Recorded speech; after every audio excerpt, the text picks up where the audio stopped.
answer is to what is purely present at hand. That's true. We won't know, and we keep shifting.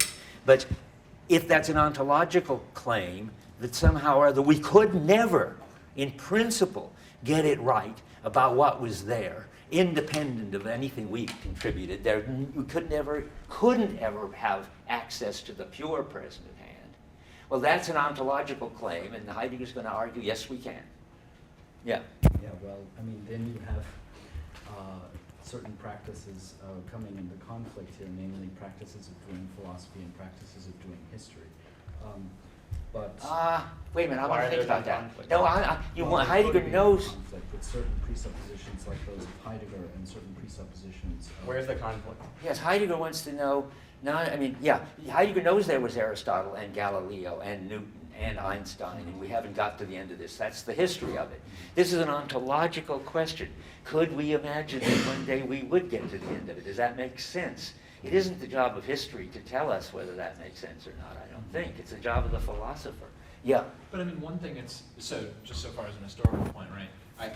I guess it certainly seems correct. It's certainly true that from Aristotle to Einstein, we've got a lot more right about the nature of things out there. I don't think, though, that that's rightly characterized as getting toward the pure present at hand. I mean, Aristotle thinks that, there are these forms that things have, and like the things we make, artifacts, don't really have substantial forms. And then there are the substances, and they have those forms. And he wants to figure out what those are. And it turns out there aren't really any, right? Or something like that, right? And he thinks that the present at hand world has an absolute up and down and natural place and motion and so on. So, I mean, surely Aristotle's wrong about the nature of the present at hand. But I don't know that it's that he wasn't getting at, he wasn't getting at the pure present at hand. It's just that he was just wrong about what was out there. Or the nature of what was out there. He didn't, don't bring me any more stuff yet. Let me think about this.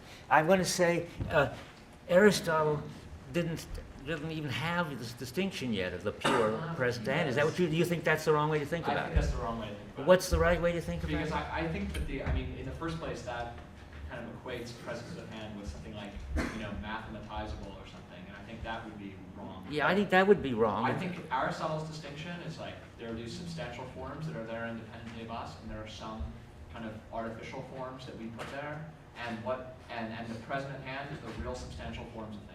And he's just wrong about what they are. But let's say what the present at hand is nature with whatever properties it has, Right. and there's been a lot of different candidates for that, and we will could we ever get it right and just find out what nature is and what its properties are? So I mean, I guess I don't. Yeah. I probably think the answer to that question is no, but. I think yes.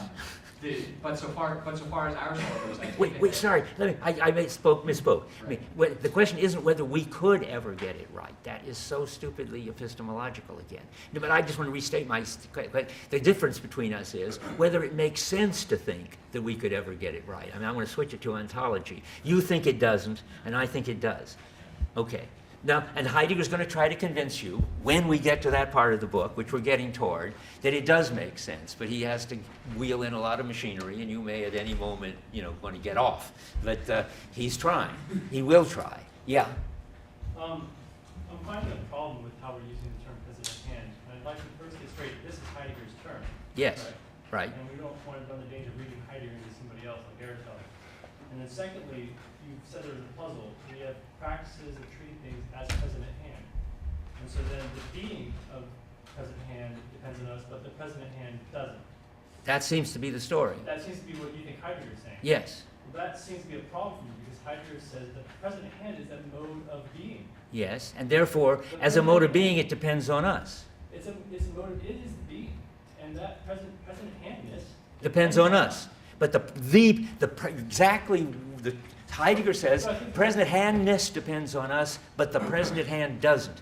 Being depends on us, beings don't. Reality depends on us, the real doesn't. He says it in terms of this, a present at hand entity, which can be ready at hand entity, and whether or not it's a ready at hand entity or a present at hand entity depends on us.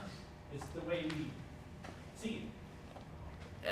all intelligibility depends on us. So every mode of, the understanding of every mode of being depends on us. And in a way, I think it's right, every mode of being depends on us. We're in the mode of being business. We are the beings that make things intelligible. So when you say the present hand, it makes me think immediately the present hand mode of being. Yeah, and it That's what depends on everyone us. talks about. So you can't say the present hand depends on us, it's the entity. Or you can't say the present hand does not depend on us, you have to only say the entity does not. That's what I want to That's say. exactly what Heidegger The says. present, I want to say present at hand entities don't depend on us, but being present at hand, having that way of being, depends on us, and that's like a puzzle, a riddle. But that's what he says. I guess my major point here is that we shouldn't bring present at hand into this discussion because it runs the risk of confusing the issue. Present at hand is in mode of being. Yes. To say the present at hand does not depend on us is not what Heidegger would say. I mean, I don't say, I'm sure he would say it. He would say, presence at hand is a mode of being, and it depends on us, like all intelligibility. Right. The present at hand is what shows up when you look for something with that mode of That's where being. we disagree. He would never say the present at hand. He says it all the time in here, I'll bet you. But he wouldn't say that. He would say that does not depend on us. Was that It's what? still a mode of being, I think. Well, we have, no, I don't. Well, but anyway, well, another discussion, come to the office. Go ahead, yeah. That's right. I was going to say pretty much the same thing. So what do we lose if we just talk about the entities? You could do that. You could say entities. Right. So when we talk about things that don't depend on us, I think what he's saying is let's just call them entities, and we won't have this confusion. But you can't be talking about hammers, that's the problem. And he's right. That's right. Entities or hammers are entities too. We got to have a way to distinguish. Yeah. And the thing that depends on us is the mode of being. Yes. That's describing. So Right. if we just keep that the way we talk about it separate, I think we're less Well- likely to see it. I don't see any problem here among all the many problems that are making my head swim. That I'm going to just assert, no matter what anybody else thinks, that it follows. They're all cases of this very puzzling thing. But it's the present at hand is a mode of being, and all modes of being depend on us. But entities don't, as he says here, and entities are present at hand entities, it seems to me. Some of them, as John says, are not, like hammers. And all entities don't depend on us the way being does. That's all that this says. I'm still in the middle of 255. I'm just trying to clear the distinction that reality, not the real, is dependent on care. And you can fill in for the real entities, and I think you can fill in present at hand entities. But that's not the big problem is to make sense of this claim. So let me go on, and because we'll get lost otherwise. Let's see now, I'm going to,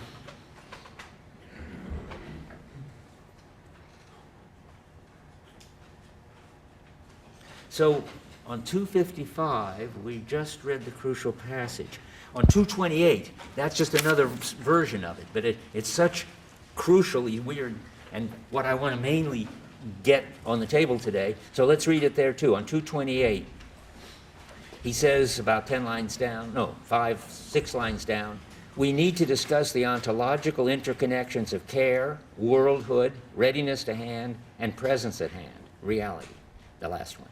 This will lead to a more precise characterization of the concept of reality in the context of the discussion of the epistemological questions oriented by this idea which have been raised in realism and idealism. I wish he hadn't called them epistemological. I mean, the distinction I'm making is just using the word differently. I want to say that's the ontological question when you're asking about realism and idealism. But let's go on. Oh, I just tell and use my vocabulary for now. Okay, now, entities are, this is the same thing, but when you find a really difficult passage, you better look at every version of it. Entities are, quite independently of the experience by which they're disclosed, the acquaintance in which they're discovered, and the grasping in which their nature, that's not in German, so leave that out, in which their, well, put it in, you need a word there, in which they are discovered and the grasping in which their nature is ascertained. But being is only in the understanding of those entities to whose being something like an understanding of being belongs, namely us. So that's what we're trying to understand.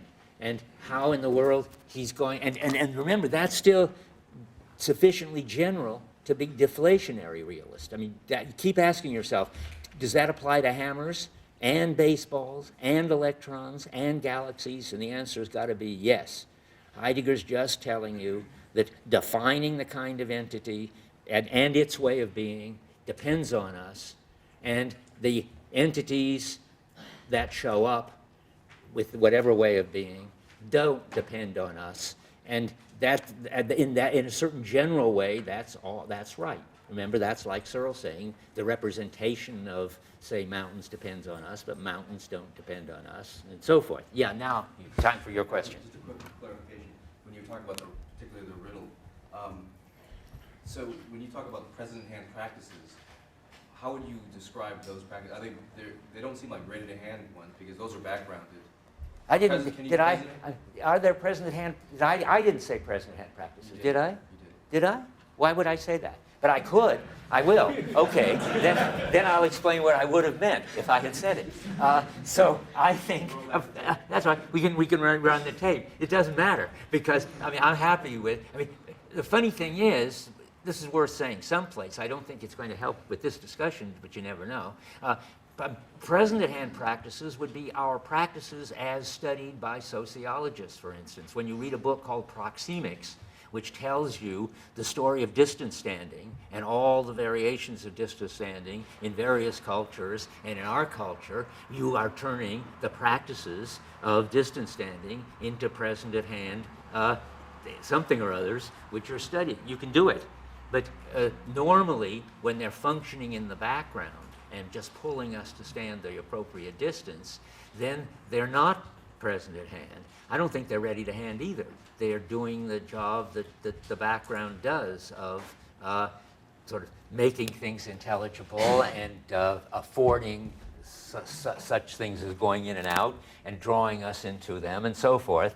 And but for this discussion, I don't see whether it matters. Well, the reason I was saying yeah. is because when you start going through the riddle of the problematic of how to actually, for pure present hand, kind of that coming to being, or that coming to, being disclosed, is dependent on us seeing the present hand itself. So there has to be some sort of practice that itself does the present hand. Not present at hand practices, but practices for treating things as present at hand. That I understand. We've got them. Are those distinct from the other practices that are backgrounded? No, those are background practices. We have background practices for treating things as ready to hand, using them as equipment, and background practices for treating things as present at hand, sort of staring at the results when everything breaks down, and or at sunsets, or stuff that isn't equipment at all, and that's fine. And maybe we have practices for doing science, which would be a whole fancy business of how to deal with the electrons when they're not in the world, but only in the universe, how to find the dark force, how to look for planets in other galaxies and so forth. If we do seem to have such practices, and those would be practices for dealing with the present at hand, and science would have practices for doing that. That's what we're going to talk about next time, but let's go hear what you have to say. Well, you had said part of the practice when we treat things as present at hand, part of the practice is treating them as independent of us. Yes. Okay, but is that so by definition? Need it be so? That's interesting. Yes, I think, but I don't know why I think it. When independent, no, yes and no. Now I see why I'm puzzled. And this is really Aristotle versus Galileo issue. Let's just think about that. when Aristotle already gets the present at hand, I mean, Heidegger says Aristotle's substances are present at hand from Heidegger's point of view, and that's the only mode of being Aristotle knew, and what a mess it caused for 2,000 years in philosophy that that's the only mode of being he knew. And for him to treat it as present at hand, this is partly what John was saying, was not to treat it as independent of us, but to treat it as relatively self-sufficient entity with properties that inhered in it and depended on it and so forth. That's fine. So treating something as present at hand for Aristotle is treating it in a mode of contemplating it, Heidegger would say, not noticing what's happening when you pick it up and use it. Aristotle didn't pay any attention to that, according to Heidegger.